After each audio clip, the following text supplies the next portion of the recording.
All right, I guess I'm going to start. I imagine more people will come in as lunch hour kind of wilders away. Before I start, I know you just had lunch, most of you, so you're probably feeling those after lunch blues, tired, sleepiness. I bought lots of swag with me, and I asked Johnny Long up here, the Google guy, to help me out, and he's going to basically throw t-shirts with the AirScanner logo at the people who look the most interested. So there's some incentive for you, and it's solely up to him who gets a t-shirt. This talk is going to address a lot of security issues with Windows Mobile Environment, Windows CE, also known as Pocket PC, addressing it from a lot of different areas, just looking at it, taking it back to even Windows 95 day and seeing the comparisons. You'll understand what I mean when I'm done here. So let's get on. My name is Seth Fogie. I'm a VP for AirScanner. It's a mobile security company for Pocket PCs. We do mobile antivirus, mobile encryptor, and a firewall is forthcoming. I'm an author of several books. Just contributed a couple chapters to Security Warrior. So if you're interested in the reverse engineering side of this, those chapters, there are a couple chapters in the book that address this pretty in-depthly. Maximum wireless security, and I do work with informit.com for their security section. But enough about me. Okay. Overview of what we're going to talk about. The basic security issues. These are the things that have already been covered, that have been addressed, that you can go out there on Google or whatever and find papers for. So I'm just going to touch on them, make mention of them, and that's about it. I'm going to talk about Conceal, a backdoor wizard, as I like to call it, and you'll understand what I mean when I get there. A keylogger. You can't have a platform without a keylogger, so I'll cover that. Reverse engineering overview, where I'm going to actually delve into reverse engineering on the ARM processor and lay down the fundamentals so you all can follow with me through how to create an invisible spy and a backdoor FTP server. Then we're going to look at the hard reset code, and this is the code that basically formats your PDA. We're going to extract that code out and use it in a buffer overflow attack, so you can see both how that code can be used and a buffer overflow attack and the obstacles I got to deal with to get that to work. We're also going to look at the WinCE4 dust virus, which came out recently, and a couple other miscellaneous attacks depending on time issues. If we run out of time, I might just address those quickly. So the basic security issues. First, these things are pretty much completely lacking in security. Sure, you have the password, but the password itself is by default only 4 characters. It's not real strong, so there's no ACL, there's no encryption. You can access all the files on here. It's pretty simple to get into and control. You also have lost, stolen issues, such as if you lose one of these PDAs, well, all your information's on it. Even if you your PDA dies on you, if you store information in the internal folder that does not get deleted, you'll send that information in to the repair shop, and there's no way you can get it out. Other issues like that. Biometric issues. Some of these PDAs have biometrics built into it.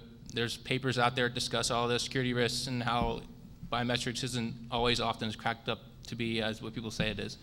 There are Bluetooth and infrared issues. The Bluetooth virus came out 3 weeks ago that demonstrated Bluetooth can be used as a vector for viruses. There's other Bluetooth things that have been discussed in the past about how Bluetooth can be used and exploited. Wi-Fi issues, of course, that's been beaten to death. Active sync denial of service attacks, even because active sync runs on a default port. If you just type that port, well, you no longer have active sync. Along the same lines, these are susceptible to just a basic ping attack. If I ping this at 1/1000th of a second, this little guy will be so busy dealing with the ping request that it won't really be able to do anything else. Forensics programs are available that you can quickly copy and extract all the information off of PDA, the RAM, and some of the ROM files as well. There's also the hard reset and soft reset denial of service attacks that are quick, easy, painful ways for the end user. They'll basically lose control of their PDA and have to reset it themselves. And finally, there's also auto run on these things, which most people don't know about, but if you plug in a card such as this, I have 2 cards up here. This little card has a folder, 2577, and inside that folder is an auto run program.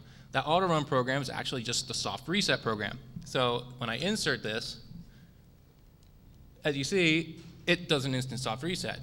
Now that can be taken, I mean, you can use your imagination on that, but if anybody wants to borrow my Atari Retro Games card, if you put this in yours, it'll copy all the files out of your My Documents folder over to this card behind the scenes without you realizing it. In addition to that, they're set as hidden, so you won't even know it. Now, another interesting thing about this, if you look, it should be resetting, there it goes again, and there's no card in there. The soft reset code stayed in memory enough so it could actually continue the soft reset. So the only way out of this is for me to do a manual hard reset, which would be really annoying if somebody borrowed your PDA on a bus and decided to slip a card in. Now, ask Johnny to reset this guy. I'll need it later. So the Trojan wrapper, also known as CabWiz. This came to AirScanner's attention. It's in the references on the slides from a guy named Gerard. He pointed it out and said, look, this CabWiz, I mean, these cab files can be, an easy way for somebody to get information on a PDA. And there's programs out there that actually take cab files and dissect them and things like that. Well, I followed through in that thought and just went to the next step and followed it out. And CabWiz is the perfect Trojan wrapper. It conceals all your files that you want to get on a PDA. It includes all the registry settings and any other, like where you want to put the files on the PDA. It's self-extracting and self-executing, and it self-deletes, which is pretty much a Trojan wrapper.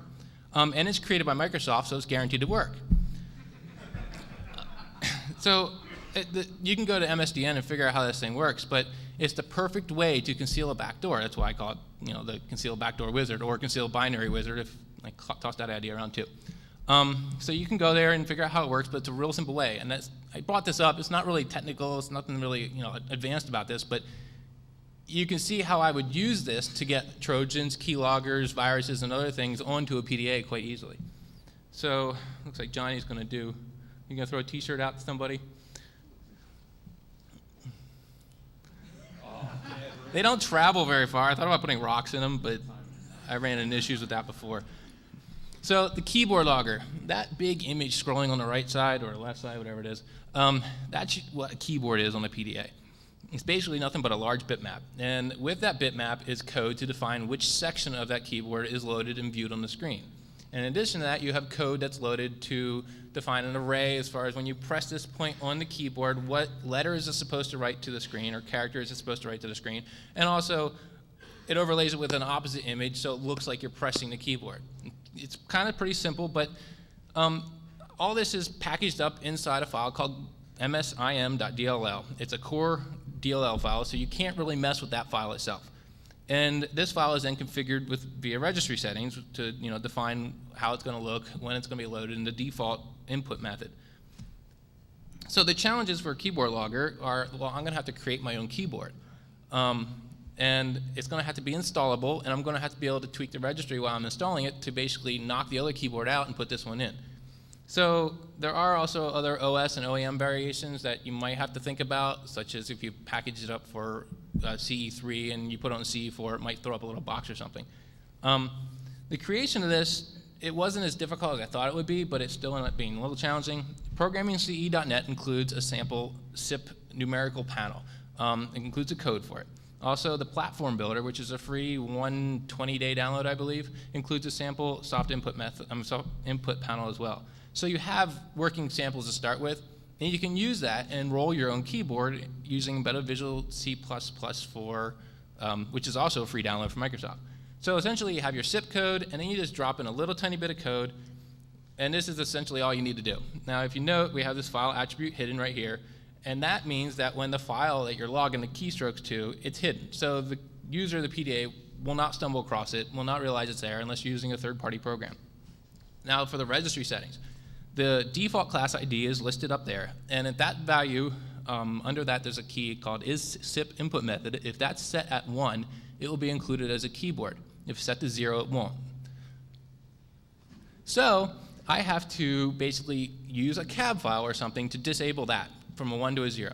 Then I have that name, keyboard, which is free and clear now for me to use. So I borrow that and put it with my own class ID, and I set that isInput method to 1. So now I've replaced it in the registry.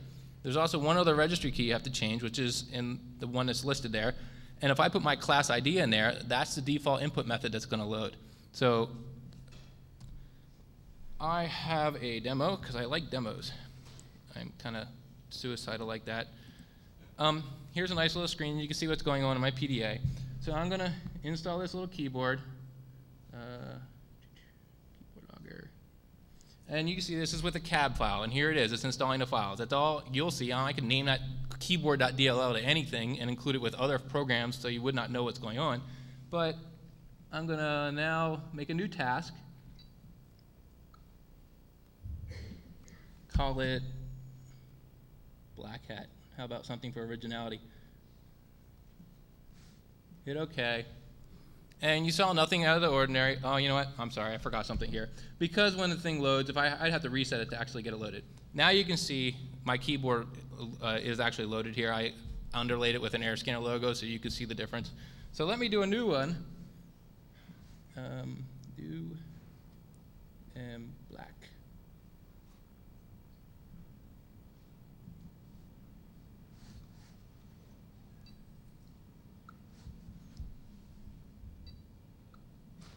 So you see no files here, but if we look under my mobile device, and I go into Pocket PC, you can see there's this log file, that text that was created. Copy that out, I'll drop it in my Black Hat folder, and there you go, it worked. It's simple, behind the scenes, easy execution, and everything's packed up and ready to go. So we have a keylogger. Back to the presentation now. It's practically invisible. The only way you're going to be able to see it is if you know what you're looking for in a debugger, and you're looking for a DLL that's loaded off device.exe. Now, it could be named any other name, and you'd have to really know what you're looking for to find it. So with that, knowing that, we're going to jump into reverse engineering. And we're going to talk about OS and hardware specifics. We're going to talk about some legal issues that I have to address, and reverse engineering tools and techniques, and ARM fundamentals. So here is a quick screenshot of what Windows CE is. For the most part, the memory is most important. You have the RAM, which stores all your registry, programs, databases. You have the ROM, which stores your core files. Now, some of these files are execute in place, which means that you can't get in there and debug them. They run right from the ROM. So when you try and debug it and you hit one of those, it'll drop your debugger. Some of them, however, are compressed, and then when they get decompressed, they write to RAM, then run from RAM, and those you can debug. Something to keep in mind, especially if you're jumping into subroutines off of a program, because you don't want to just jump into one where your debugger will die. Primarily when you're reverse engineering, you're also going to be working with the graphics windowing event subsystem, the windows, what you interact with, what you see, and from there you can control things. Now the laws, and I'm just going to read this. No person shall circumvent a technological measure that effectively controls access to a work protected under this title. This title being the law this came from. To circumvent a technological measure means to descramble a scrambled work, decrypt an encrypted work, or otherwise avoid, bypass, remove, deactivate, or impair a technological measure without the authority of the copyright owner. In association with that, you can also security test things by identifying and analyzing flaws and vulnerabilities of encryption technologies applied to copyrighted works, and accessing a computer system solely for the purpose of investigating a security flaw or vulnerability. Now, the two programs I'm using here, I have permission to reverse engineer. And I got that, so I'm okay, and I'm just laying that out. If you want to reverse engineer them, you have to get your own permission. So the prerequisites to reverse engineering. You got to understand what assembly is, where it runs, how it works, recognize it for what it is. You got to be able to convert hex to binary to ASCII to decimal. So if you understand that x10 is greater than xc that is greater than 10, then you're off to a good start. You got to understand the ARM processor, and that's what we're going to spend time discussing. The registers, how they work, and the opcodes, at least a large majority of them, so you can see how the code works. The register is just a simple place to hold memory, while the processor, it uses that value in the register to do its processing. We're going to pay attention to register 15 to register 0. There are 37 total, but most of those aren't important for what we're dealing with here. Register 15 is your program counter. It's the value that is the next address of execution. The link register holds a subroutine return address. So program's executing, if it hits a subroutine, it's got to know where to return. That's what the link register is for. It points back. The stack pointer points to the stack, where you store all your temporary variables that are being used by your processor, being used by the program. And the status flags, negative less than, 0 equal, carry, borrow, extend. These are the three that you'll see the most often, and we'll discuss these in a second here. This is a screenshot, so you can see from a debugger how the registers look. Register 0 through register 12, get my highlighter, they're pretty much all laid out there nice and easy. Your stack pointer is right here, your link register is right here, and your program counter is right here. And then here are your flags. Your flags control how your program executes. The opcodes. Move is probably one of the more common ones. This simply moves a hard-coded value into a register or a register value into a register. I included some sample hex up here so you can see for yourself how it looks. When I play with this, I pretty much play with it on the hex level, so I kind of get familiar with how these things look, and you spend enough time with it, you can too. Note the red highlighted 1 and 3. That's the difference between a hard-coded value and a register being moved into another register. It's important to note that because if you mess it up and you forget it or you don't notice it, you'll go off and things won't work the way they're supposed to. The compare opcode. This compares a hard-coded value to a register or a register to a register. Again, the same hex is included with the same highlighted characters. Now, the compare opcode doesn't actually move any data or do anything to the registers, but it does update your status flags. So it compares two registers, two values, and depending on whether they're greater than, equal, or greater than, less than, or equal, it'll update your status flags. The N status flag will be set if R1 is greater than R0. The Z status flag, which is your equal, will be set if R0 equals R1, and a carry is the opposite of the N. Now you see moves and the ANDs opcode are listed there as well. Note that S on the end. That S means you have a status flag update after the opcode is performed. So the resultant value determines your flag conditions. In the case of moving R1 into R0, if R0 is negative, the N status flag is set to 1. If the R0 is equal to 0, the Z status flag is equal to 1. And C just doesn't really do anything here. Again, the more you spend time with this, the more familiar you'll be with it. So we're going to continue on here. When the status flag is set, it's used for controlling the flow of the program. EQ is when the Z is set to equal. NE is when the Z is set to not equal, and so on and so forth. So you end up using it in conditions like this, where you have a branch. Now, if no status is considered important here, it'll just branch out to another part of the code when it hits this opcode. However, if the BEQ opcode is used, then it will only branch if the equal status flag is set. Same thing for not equal and for the less than. And the same thing with branch with link. It branches, the branch with link, it branches down, it branches out, runs the subroutine usually, and then branches back to the parent thread. So here you see, again, a little bit of hex included in different variations in how they look. This opcode is really important. You're loading register and storing register. So you're loading a register with a value, and you're storing with it from memory, or you're storing a value in the register up to memory. Lots of different variations on how this can be used. The load M and the STM, or the load multiple and the store multiple, are used most often when you have a subroutine, because if you call a subroutine, you got all these values in the registers that you got to store somewhere, so you put them on a stack, and that's why you see that stack pointer listed there. And when the subroutine's finished, it's got to take all those values off the stack and put them back in the register so the program knows where to operate and keep going. We're also going to see store byte, which has its opposite is load byte, and that just simply changes one byte in memory. So that's a real brief, quick outline of reverse engineering as far as opcodes and registers. Now, you need tools in order to do this. You need a hex editor, because if you're going to do it at the hex level, you got to be able to get in there and tweak the hex. And I use Edit32 here. Everybody has their favorite. There's many out there that are free. A disassembler is essential. It converts a program from its hex form into readable and understandable assembly code. And IDA Pro does this, does it well. It's the industry standard for it, pretty much. You also need a debugger, so you can work through the program live. You can see how it's working. You can see what values are being passed around. If you're going to do a lot of it, don't use the USB connection. Use a program called Pocket Hosts with a network connection, and then using that, you can pretty much get real-time execution and walkthrough of code. Again, Microsoft Embedded Visual Studio, C++3 if you're doing 2002, or 4 if you're doing 2003 Windows, or I should say WinCE 3 or WinCE 4, depending which one you're using.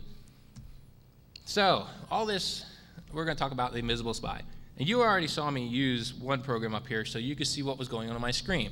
Now, that's a legit program called Virtual CE. It runs much like a VNC does, so I can control and see what's going on in my PDA. Standard installer, registry settings are listed in the program file. But what if I don't want it to be visible? Well,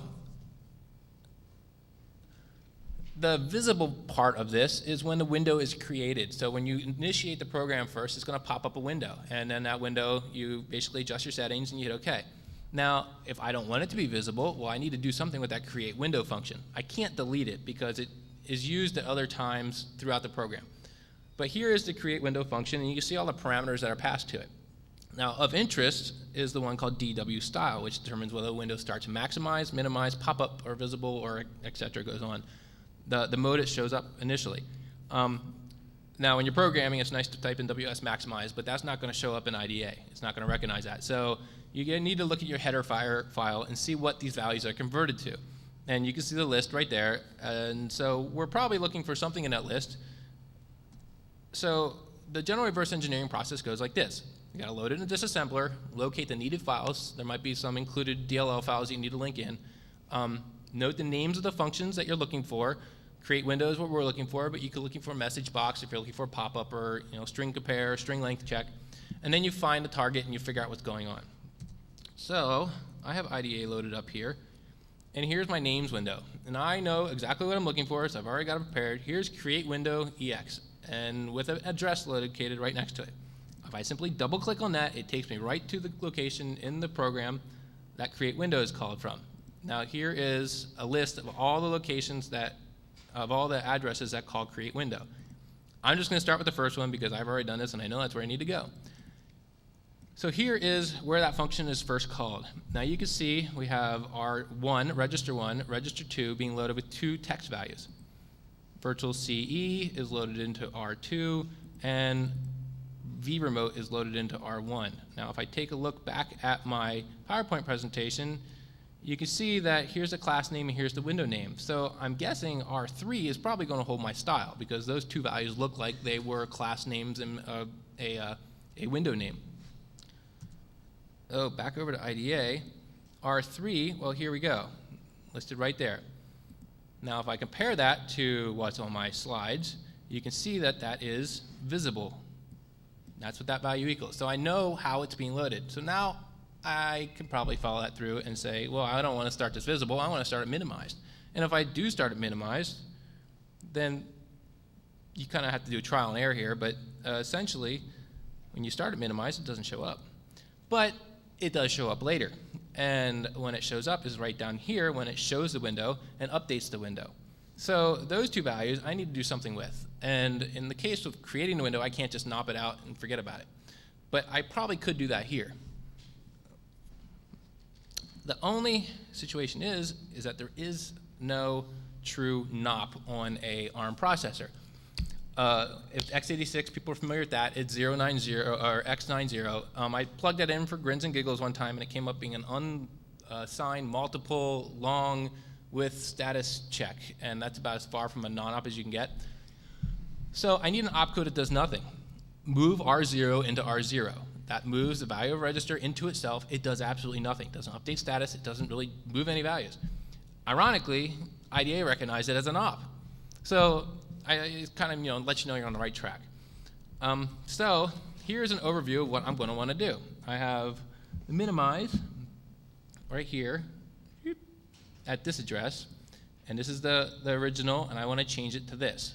Then this is the hex right here that it was, and this is what I'm going to want to change it to. And there's a 2 value right there.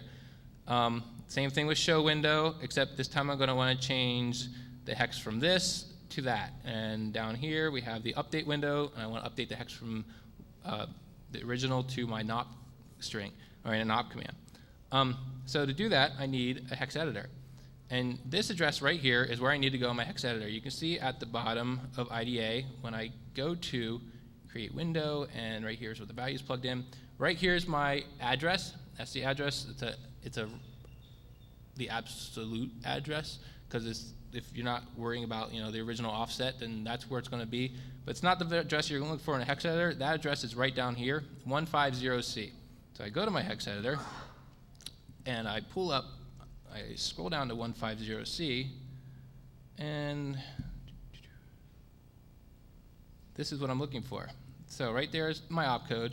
I change that 1 to a 2, and that opcode's taken care of. Then jump back over to here, 159C and 15A4, 159C 0000A0E1 and 15A4 0000A0E1. Now I'm going to save this file, save as, vremote 2, save, copy this guy from my virtual remote, and put it on my PDA. And it's on the PDA now. So I'm going to let you see this. This is the program. And there's one little nice feature about this that I didn't talk about yet. But here's the program. I'm going to, let's see, close. I'm going to exit out of this program by going to Settings, System, Memory, Running Programs, Virtual CE, Stop. So it has stopped. The screen went away. Now if I jump back up to my root directory, I have virtual remote. I click on that. Hey, look at that. It even has a built-in notification system. So I can put this on a PDA in my network or somebody's network, and it's going to tell me when that person comes online. If I click Connect, well, I have full remote control access. I can control the PDA, and I can see what's going on. And the PDA user does not know. There is no way to tell unless you get a program that's not included with the PDA. You got to use an alternate program to find out this. So you get full hidden remote viewing, alerting feature, and it can easily be placed in the Windows startup folder. Since most PDA users don't even know they have a startup folder, it's a very easy place to hide things. You can only stop it really with a firewall or by monitoring the running processes. Since it's not really a true virus, antivirus is essentially useless. So we have full remote control, but what about file access? Well, Ftpsrv makes that pretty easy. So I went out and looked for an FTP server, and I found one. And this FTP server gave me a head start because it had no authentication system, didn't show up in the program memory listing already. It gives me full access to PDA files, but it does have that little visible icon. Now, you saw the process the first time. I'm not going to go through it again. But shell notify icon is what we're looking for. In this case, what we need to look at is DW message, which is right here. And that is add, modify, or delete, which, again, looking at the header file, is 0, 1, or 2. So I know what I'm looking for. I will show you in IDA how it looks. Okay, let me jump up to my FTP server, click that, load existing. Again, we have our names. I want to sort it, then scroll up to show notify icon. Close that. And here we see 1. And moving 0 into R0, you have show notify icon. So looking down further, we have moving 2 into R0 before the shell notify icon function is called. Looking back at our PowerPoint, well, 0 adds it, 2 deletes it. So guess what we're just going to do? Nop it out. And it's as simple as that. Once you nop it out, the icon goes away. You can also change the port so it doesn't make it really painfully obvious. You got a hidden FTP server running on the network. And once you do that, you get a full hidden remote access, which again can be easily placed in the Windows startup folder. Firewall can stop it. You can monitor running processes, but it's not really a true virus, so it can't really detect it with that. And you can even access it in Internet Explorer.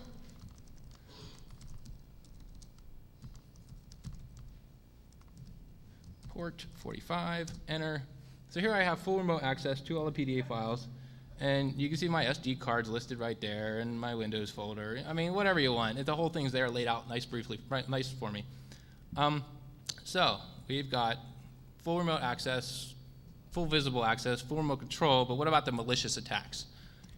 Well, let's look at this hard reset code. If you compile this code right here, you will have a hard reset program. And that program, basically, when you execute it, it will format the PDA, such as what you saw I had to do when I clicked the buttons in my PDA reset and I gave it to Johnny. 2 things of note here. This is really the core part right here. Set clean reboot flag. That is the first part because it sets a flag inside the PDA that tells the PDA, hey, the next time this thing's reset, I need a format. Then this part here actually does the reset or the reboot. When the thing is reboot, it checks to see if this flag is set. If it's not set, it does a soft reset, which essentially is like rebooting a computer. If it is set, well then it resets the device. So knowing that, let's disassemble it, and here we go. You put that set clean reboot flag into R0. That's the address of the set clean reboot flag. You then work through it, and eventually you call it right here, where it's loaded in the program counter. Once it's loaded in there, it's going to be called, and it's going to set that flag. It passes control back out to my program, puts a bunch of values in, sets the values as null, and then it loads up R0 with that IO control HAL reboot. And that's the value that basically tells the kernel IO control that this is a reboot coming up. Then we load up the address into R4 for the kernel IO control and work down through it, and eventually load you load the program counter with the kernel IO control function call. Since that flag is set, it's going to reboot. If that flag, well, we'll get to that a little bit later. So what can be done with this? Now, I got some really short, concise, nasty code here. What can somebody do with it? Well, I started thinking about a buffer overflow attack. FTP servers are probably one of the most popular places you can get a buffer overflow attack on. So I started poking around in this FTP server program, and just by even doing make directory and CD and things like that, it was easy to see that this program was susceptible to buffer overflow attack, except that gave me that null character because it's Unicode. So I had to look a little bit deeper, and I went to the raw FTP commands. And sure enough, these commands were definitely vulnerable to a buffer overflow attack, where I had full control over the program counter, or the return address essentially, and I could redirect the PDA's processor to my own code. So using a standard smack-overflow, I essentially load my code onto the stack, point the program counter to my code, and it executes my code. So I'm going to inject this basically into my PDA using a buffer overflow attack. And I'm not supposed to forget to reset the PDA, as you can tell there on the screen. So I'm going to reset this and go to the next slide. So I'm going to walk through here and show you how this code actually gets put onto the stack, how you control the stack, and then I'm going to overflow the stack so you can see it happening. And then we'll actually run the buffer overflow. Okay, that's up, and that's up. So I'm using my Microsoft Embedded Visual Studio. I'm going to open up my FTP server program, which is right here, and this is going to run the program essentially on my PDA because it copies it down to the PDA, but it'll allow me to debug it while I'm working on it. Every now and then this gives me quirky errors, but it looks like we're going through. It connects, here we go, All right, it's up. Now you can see this is the memory screen right here. This is so I can look actually inside the RAM that's running on my PDA and see what values are being passed in and out of the RAM. Down here are all the registers. I already showed you that screenshot, so you're at least a little familiar with how it would look. And I'm going to watch this to see what values are being passed in and out, and also my condition flags to see how the program's going to execute.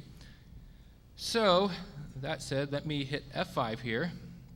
I'm going to jump over to my command prompt, and I'm going to FTP to what I hope is the address, which it should be because, oh, I don't want FTP, sorry. I want telnet to it so I can actually look at the commands.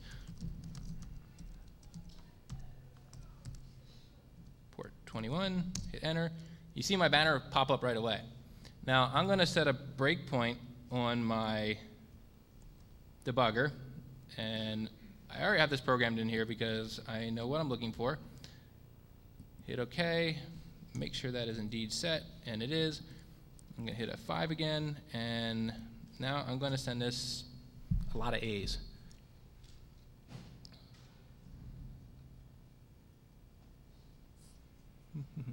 And I think that's enough. So now I'm going to hit enter, and hopefully, oh, it sometimes does this. Throws a fatal exception. Let me reload this then.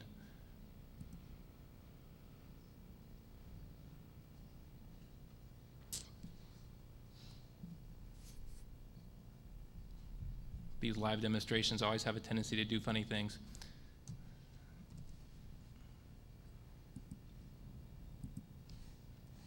Hit 5. Tell that to it again. Send a bunch of A's.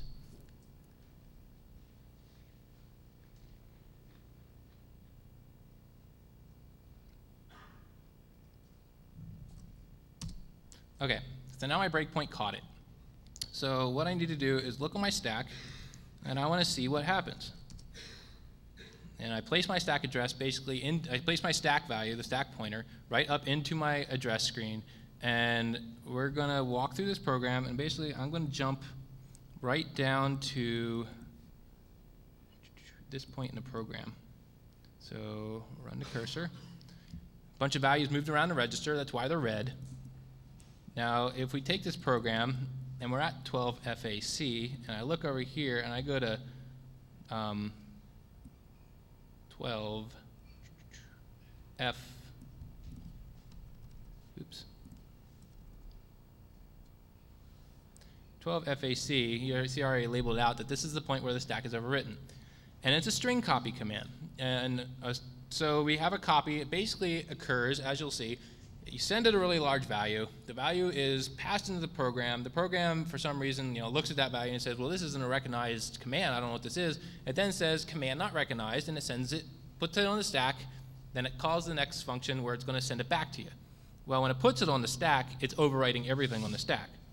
So here I'm going to jump down to this next line, and you'll see that my stack was just overwritten, that all of these 61s are now placed on the stack. And I've essentially, once I come down a few more lines here, this is where the function's returned back to the parent thread. So if I hit F11, it's going to error out, throw me an exception, and here you can see the 61s just like that are on the stack. So I know that I gained control of the stack pointer, the program counter. So back over to here. So we got control. Now what code am I going to throw on it? Well, the abridged code for the hard reset isn't going to work because it includes a few of those 00 null bytes, and those are going to basically stop the code at the point and it won't execute anymore. Now there's no XORing on the ARM, which is the first place okay, we're going to try that, but then there is the AND. So if I can get a value 1 into a register, then I can use that value 1, perform an AND operation, and basically make sure that I wouldn't have to put a 1. Well, I had to put a 1 because I can't send any zeros. So put the value 1, perform the AND operation against, basically you can see it right here. That ANDed with that is going to equal 0. AND looks at it's a binary check where it looks at one binary string, gets another binary string, it follows down through. If 2 of the values are 1s, it will result in a 1. Otherwise, the rest will be zeros. So none of these line up, and it means the resultant value is 0. So now I was able to get 0 into a register that I controlled. Now, once I had 1 in there, I was able to get 0 into a register I controlled. So once I got 0 into there, then I could just simply use a store byte routine and go back through and basically change all the values I needed that were originally switched to a 1 back to a 0. So I start with my code, I switch it to a 1, I inject it. Inside my code that I inject, I define a value as 1, I perform an AND operation, get a register to equal 0, and then I store that 0 and basically unencrypt kind of my code. So it ends up being what I want it to be. And here is the entire code that I had to come up with in order to do this. Up here you can see I'm moving 1 into R1. I'm performing an AND operation, getting R1 to equal 0, and then I follow through with a bunch of store byte routines and a bunch of different offsets where I go through and I flip each of these 1s to a 0. Flip, flip, flip, flip. Now, down here, there are 2 red values, and these are important because I hard-coded these for my buffer overflow attack. However, each buffer overflow attack for this particular case, this value, the F74F74, that's the address to the subroutine, the function of set clean reboot flag. So that's the address that calls that has that flag set. The number 27 is where the hard reset code, the kernel IO control is called, and that's when it checks whether or not that reboot flag was set, and it takes the IO control how reboot value, and it then performs the reset, hard reset or soft reset, depending on whether or not that flag has been set. These are hard-coded for this particular device. They change. On this device, they are different. And we'll talk a little bit more about that particular issue in a bit here when I talk about the virus, but know that and understand that this is a static value you have to use. So, going on, I have a demo, and I'm going to unplug my power, just fine. And there's one other issue about this demo. Since you are operating, I'm going to stop this. Since you are operating with that, the offset address, that offset address is not static. So the first 2 values, at 22 or whatever it is that the IDA does not include, these 2 characters right here, you have to know those ahead of time. And this is a proof of concept, but generally you can guess it. Between 18 and 24 is where it's going to fall. So I need to know that value ahead of time. Since it's not running on here. Let me run it. I'm going to start up the FTP server on this device. The device is now running FTP server. I go to Tools, I go to Remote Process Viewer, I wait, and as sometimes happens too, I got to close out of the UVC before I can go back in there and do it again. Now I go to Tools, Process Viewer, Pocket PC Device, and it loads up. Here's my list of processes that are running. Scroll down, here's my FTP server, and you can see the base address is 22 in this case. So using this program that I coded up for, I was going to do it wireless, but I don't want to put my demonstration at the risk of being knocked offline by somebody with other intentions. PDA exploit 190.200.1.50. Actually, let me just make sure. You can see I even listed here, if you can read that I have my Dell 5X and my Dell X30, so there are different offsets there.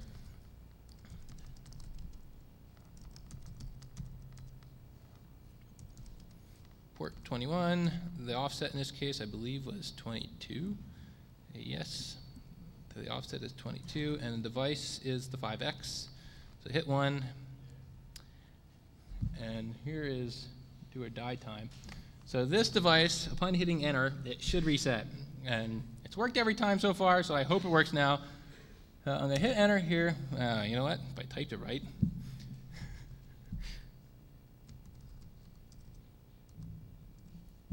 Okay, once again, here's the device, and so it should reset if I hit enter here. Hit enter, it's now doing its thing, and I wait for a few seconds, which isn't abnormal. And it will say package sent. Come on. Okay, so you saw it reset.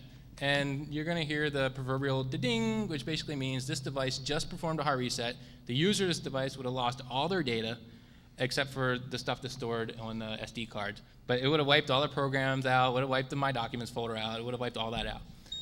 Ding. So that's the noise I like to hear when I'm doing this. Back to my presentation now. Again, the values aren't static. The FTP server program will always crash because you'll always gain control of the program counter. If you know the offset, then you can perform the PDA exploit, the buffer overflow attack quite well, actually the hard recode. Now I just did hard recode because it was quick, easy, and painless, but I gained control of the stack. I can pretty much put whatever I want in there. I can do file deletes, I could do registry changes, I could do pretty much whatever I wanted to, just as long as I had the right offset, the right memory address for the function I wanted to access. So that function, have you all heard of this virus? It came out a week and a half ago. Yes? Hands? Raised? Yes? Okay, we've heard of this virus. This is a Windows CE.dust virus, or DUTS virus, depending if you're an antivirus, some antivirus companies. This was coded in assembler language for the ARM. The guy actually hand-coded the thing in assembler. Man, your aim is pretty bad. So it's 1,536 bytes that are appended to the file that is infected. It asks if it might be installed, if it may install, which just makes it one of the more polite viruses out there. It does actually obey the user, and that you say yes or no. It will or won't infect likewise. It only infects in the root directory. It will infect only files greater than 4K. It does also play with the header. So the virus code is run initially before it actually bounces back into the original program, and then the original program will execute. Now, this virus, most people consider it pretty innocent. It didn't do anything. It's a polite virus. It doesn't, it hasn't really made any differences as far as the virus world goes. But after looking at this code, looking at the virus, seeing how it works, what this virus writer did was pretty creative. On the PDA, you saw with the hard reset there, I had to have that value, that memory address in order to call set cleat reboot flag. Well, this virus writer, he hard-coded this thing in assembler, so he didn't import any DLLs, he didn't do anything like that, so he had access to those subroutines somehow, right?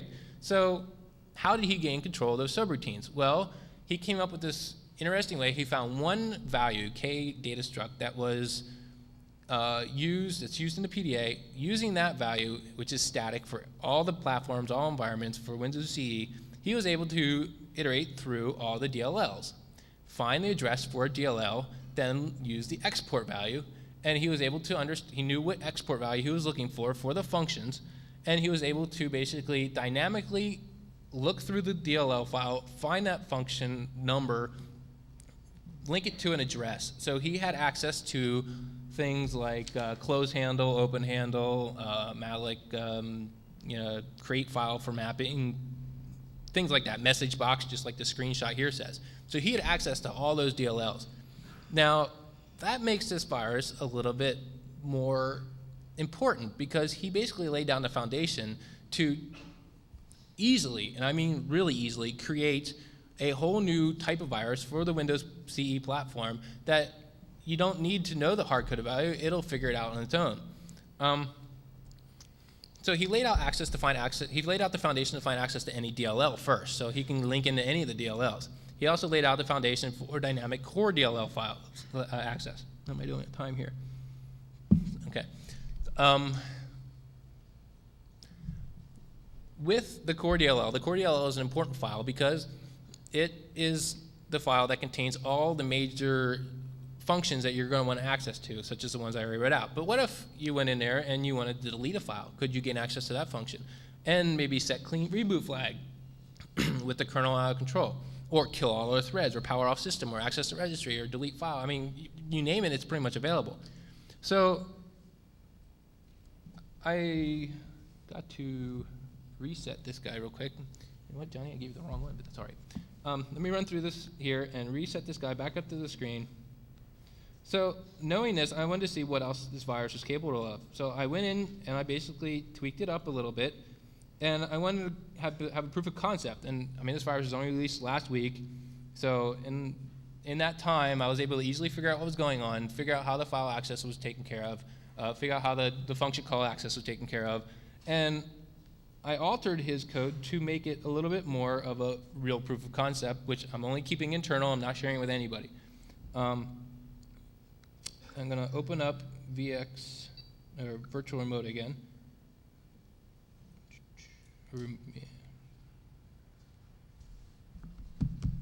What's your first name? First name. Okay, so are we all looking at my screen here? We are. So I'm going to get this virus out.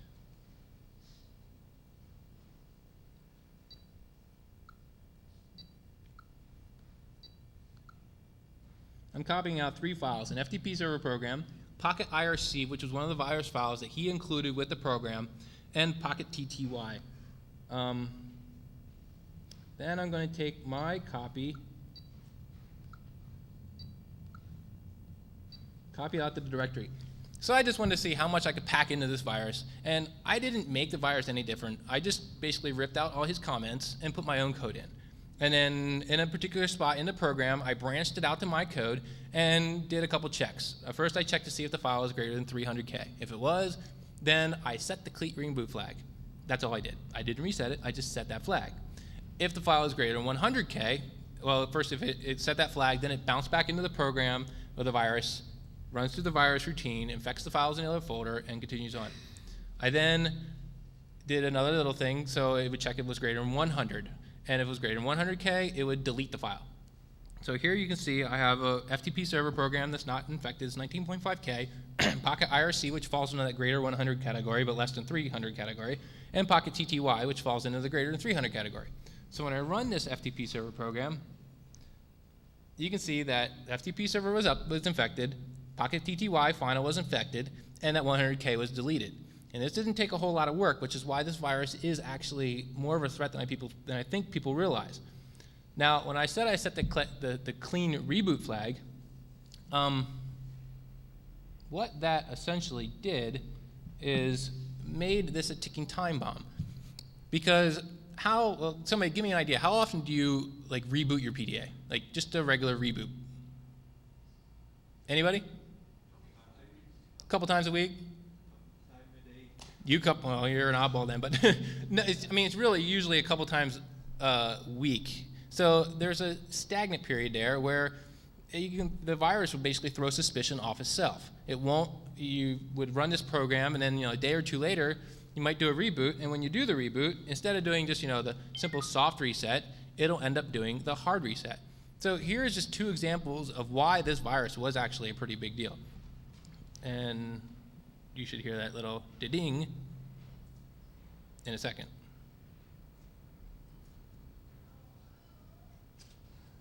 There you go. So you see that just by setting that flag, the virus is actually a pretty big deal. Moving on. How am I doing time here? 2:36, so I'm doing good on time. Now, the PDA isn't just a tool that you can attack from. A tool that can be attacked. You can also attack from a PDA. There are sniffers, remote administrator programs, vulnerability programs that you can run on it, basically do scans inside a network. Since it's just a PDA, it's innocent looking. No one's going to think twice about somebody sitting outside on a bench or something and just basically, it looks like they're playing solitaire, but they're rooting your network. There's also, you can even make a really cheap, efficient backdoor device. There's a couple different sniffers. Promiscuous mode works. VX Sniffer is one of them. AirScanner has a sniffer that runs on the older versions of Windows CE, and there's CE Sniffer. And here is a screenshot of one PDA capturing data from another PDA, which is connected to Google. Google, you can see the IP, you can see the header information of the packet, and you can see the packet content itself. So you have a sniffer running on Windows CE, a pretty nice program to have, especially just for a little environment like this. Active sync, if somebody's using an active sync connection over a network and the sniffer's being run, well, it's not secure. As I have here, I passed a secret file using active sync over a network, and you can read the contents. Hidden shares. You can access hidden shares from PDA, remote desktop, FTP, VNC, and there's a bunch of other client programs that you connect up to other major services and basically sit there and just try and gain access to them. Administrators use it, but you can also think about this from somebody's inside your network with a PDA. What else can they access? The iPAQ, and this is just something cute that I thought I'd mention. But here I have probably it's a $100 iPAQ really on eBay. I have a sleeve, I have a PCMCI card, an Ethernet card, and I have a regular old Edit32 wireless card. Put this all together and then install Linux on it. With Linux on here, well, I basically have a little tiny portable Linux box that I could very easily install a lot of different programs on, including, what if I plug in my hardwire card, the Ethernet card, into your switch and just dropped it behind the scenes. And then I have a Wi-Fi connection. Well, on the Wi-Fi connection, since I can run an SSH daemon on here, I can basically connect up over the wireless link, over a peer-to-peer connection, and gain remote control access to this with no wires connected.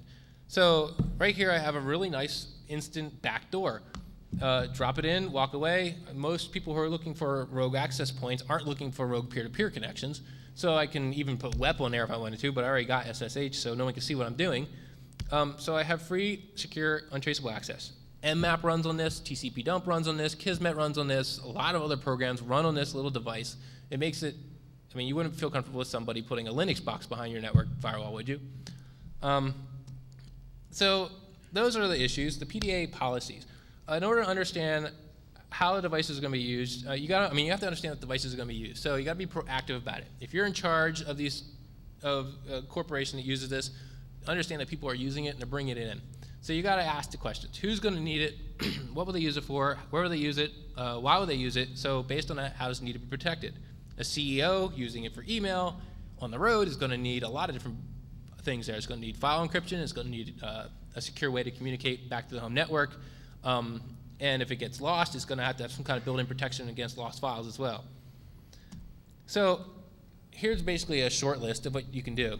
Enterprise managed known PDAs. That's helpful also if you have a forensics issue, if somebody's surfing porn or something and they shouldn't be. Because if you don't own the device, you got legal issues with somebody bringing that into your network and downloading that kind of stuff to it. If you can control the amount of the amount and type of information stored on it, that's a good thing because these SD cards carry a lot of information I have one 256, but I think they go up to a gig now. The compact flash are even bigger. So on these, you're going to want to encrypt everything on the SD card, because even if they can't access the PDA, they can still pop out the SD card and access that.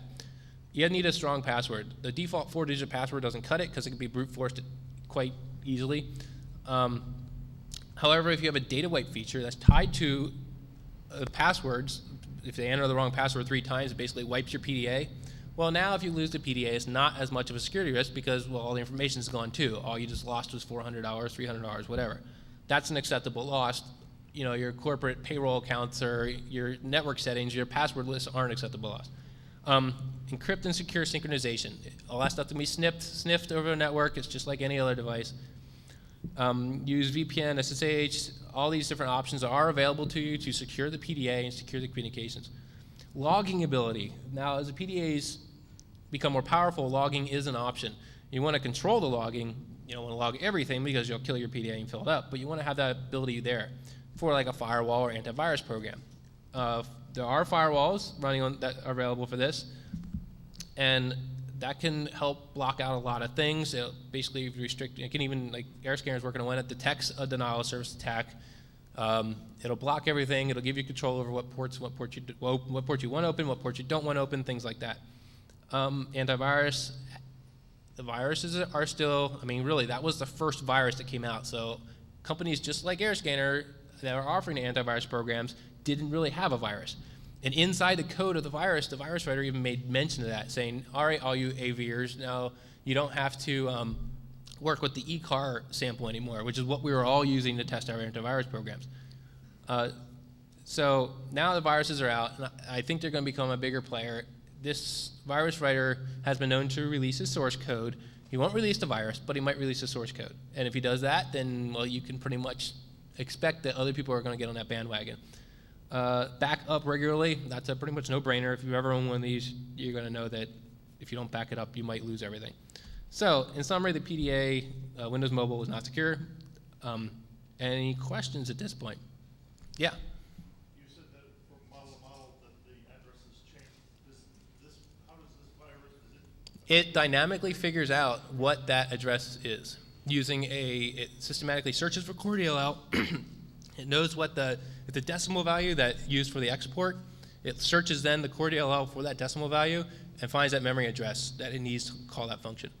it does that dynamically each time? Yep, each time it's loaded. So that's why it works on all the Windows CE devices, 2002, 2003, first edition, second edition.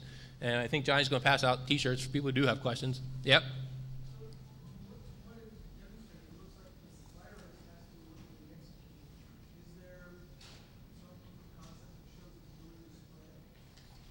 The virus is a virus. It's not a worm. Being a virus doesn't technically have to go to a network and spread like that. It's spread to other files on the PDA. So that is all it needs to be a virus. Okay? Anything else? Yeah. Bluetooth is an attack vector. 3.5, 4 weeks ago, Kabir came out.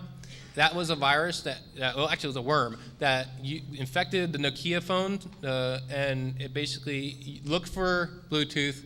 It then would scan the local environment for any other Bluetooth devices, and it would pass the virus or the worm to that device automatically, which would cause the user of that device to be prompted, do you accept this file? And if they accepted it and installed it, well, then they would have that worm, and then their device would go out and scan. So yes. Next to him.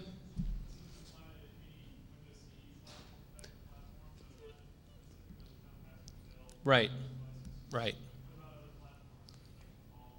Palm is a different processor, so right there you have a completely different factor. The ARM processor is incredibly easy to reverse engineer.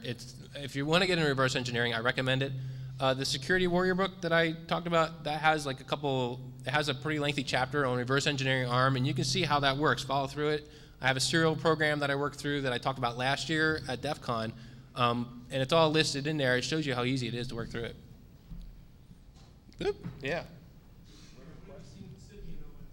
The Symbian is, that was the one that was infected by the Kabir worm.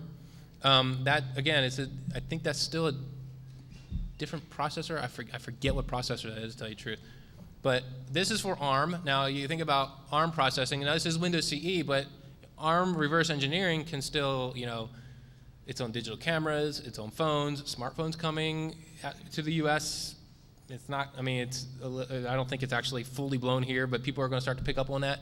All those environments are at risk, especially if it's running Windows CE, which is in refrigerators and you know, bikes, and I mean, what else is it going to end up in? Because it's a very popular platform for installing it. All the little symbol devices, I think, run Windows CE. A lot of them are using it. Yeah.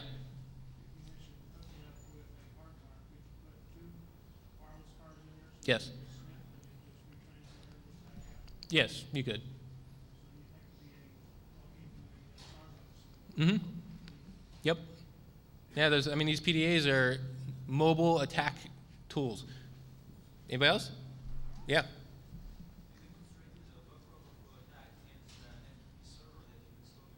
Yes. Well, you got to have a service. I mean, just like any other buffer over attack, it attacks a service that's running on a program.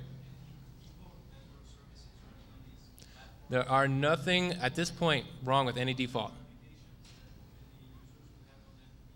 You'd be attacking applications on the PDA. At this point, there's nothing. I mean, no one's ever talked about buffer overflows that I know of on a PDA.